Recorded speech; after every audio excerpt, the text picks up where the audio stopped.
반갑습니다, 여러분. 오늘 선생님과 함께 보송보송 모스 액자 만들기 시작해 보도록 하겠습니다. 오늘 먼저 여러분의 재료인 지휘류가 무엇인지 알아보고요. 만들기 활동 후 지휘류와 환경과의 관계를 살펴보고 되돌아보기로 마무리하도록 하겠습니다. 자, 그럼 한번 재료를 꺼내서 만져볼까요? 오, 기분이 굉장히 좋은데요. 감촉을 느껴보세요. 느낌이 어때요? 보송보송하죠? 맞아요. 촉촉하고 말랑말랑해요. 기분이 너무 좋은데요. 이거 뭘까요? 나뭇잎 같죠? 버섯? 스펀지? 오, 이끼라고 하는 친구들도 있는데요.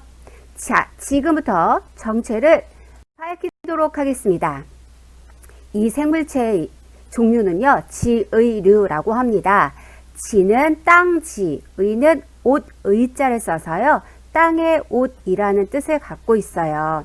바위나 나무에 달라붙어 있어서 언뜻 보면 이끼 같기 때문에 사람들이 모스, 술록 이끼라고 이름을 잘못 부르고 있는데요. 이끼가 아니에요. 자, 그럼 다양한 지유류의 모습 한번 살펴볼게요. 여러분, 이렇게 나무에 붙어 있는 이상한 껍질 같은 거 본 적 있을 거예요. 혹은 보도블럭 사이나 담벼락에서 보이기도 하고요. 나무에 걸쳐 있거나 저렇게 숲속에 바닥에 많이 있기도 합니다. 지유류의 색깔은 초록은 아니고요. 거의 무색이거나 회색빛이 많아요. 지금 여러분 손에 들고 있는 건 염색된 색깔이에요.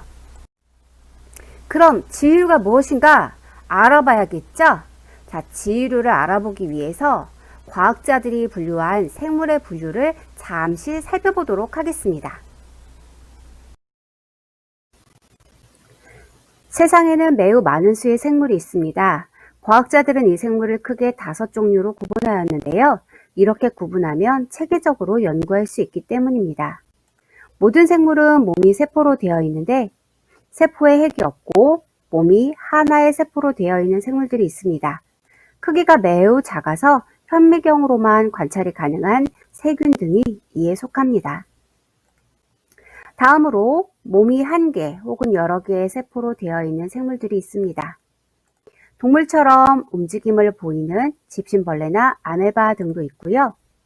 식물처럼 보이지만 뿌리, 줄기, 잎이 없어서 물속에서 몸을 지탱해야 할 수 없는 해조류들이 있습니다. 여러분이 좋아하는 해조류는 식물이 아니라는 걸 꼭 기억해 주세요. 다음으로 균계 혹은 균류라는 생물이 있는데요. 여기서 균은 세균이라는 뜻이 아니고요. 몸이 실 모양의 균사로 되어 있다라는 뜻입니다. 버섯이나 곰팡이 등이 실의 형태로 쪼개지는 걸 본 적이 있을 거예요. 이 생물들은 스스로 양분을 만들 수 없어서 주로 죽은 생물이나 나무, 흙 등에 붙어서 양분을 흡수하고 있어요. 여러분이 잘 알고 있는 식물은 빛을 이용해서 광합성을 하고 스스로 양분을 만드는 생물입니다. 앞에서 말한 버섯이나 곰팡이는 식물처럼 보이지만 광합성을 할 수 없고요. 또 앞에서 봤던 긴 미역 등의 조류는 식물처럼 보이지만 뿌리, 줄기, 잎이 없어서 몸을 지탱할 수 없답니다. 마지막으로 인간이 속한 동물계입니다. 동물은 주로 움직임이 있고 광합성을 할 수 없으므로 다른 생물을 통해 양분을 제공받아야 한답니다. 그렇다면 오늘의 주인공인 지휘류는 어디에 속할까요? 그렇습니다. 지휘류는 균류와 조류의 공생체입니다. 앞에서 본 바와 같이 곰팡이나 버섯 같은 균류는 스스로 양분을 만들어낼 수 없습니다. 하지만 튼튼한 집이 되어줄 수 있죠. 몸을 땅에 고정할 수 있거든요. 또 바다에 사는 긴 미역 등의 조류는 스스로 양분을 만들 수 있으나 몸을 지탱할 수 없는 단점이 있습니다. 이 둘은 서로 함께 살면서 서로에게 필요한 부분을 채워주는데요. 이것을 공생체라고 부르고 지휘류는 바로 이런 생명체랍니다. 그래서 오늘의 주인공은 이름이 사슴지의예요. 바로 지의류죠. 많은 사람들이 스칸디아 모스, 술록 이끼라고 부르지만 이 생물의 진짜 이름은 사슴지의랍니다. 1년에 9달이 겨울인 얼어붙은 툰드라 지역에서 술록의 먹이가 되는 유일한 생물체예요. 자, 그럼 이제 본격적으로 액자를 만들러 가볼까요?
여러분 액자는 잘 만들고 오셨죠?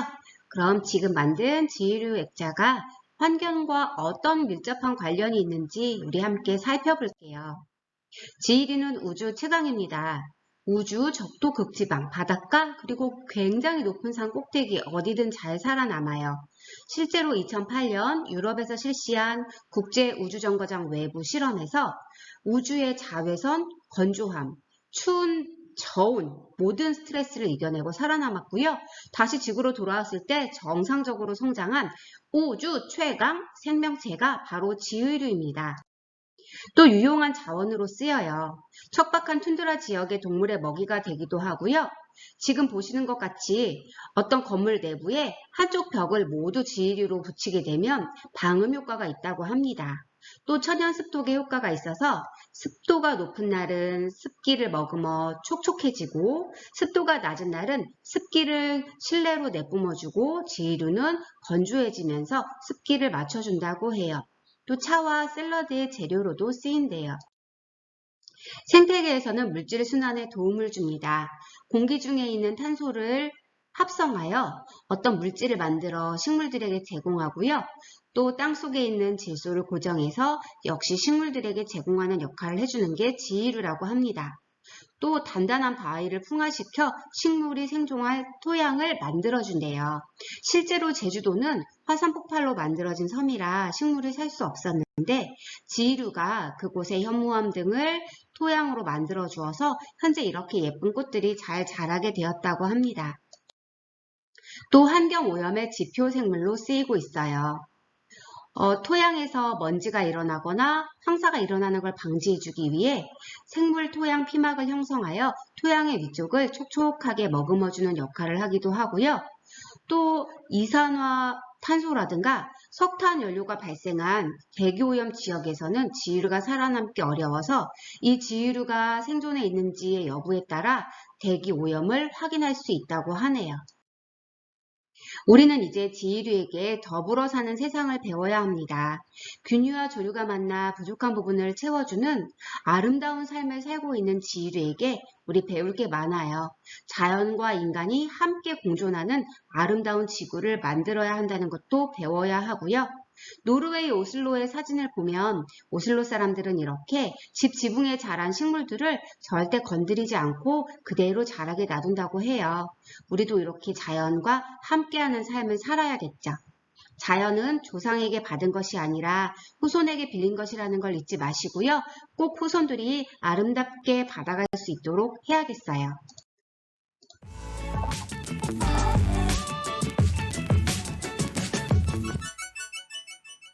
그럼 마무리 활동으로 문제를 한번 풀어볼까요?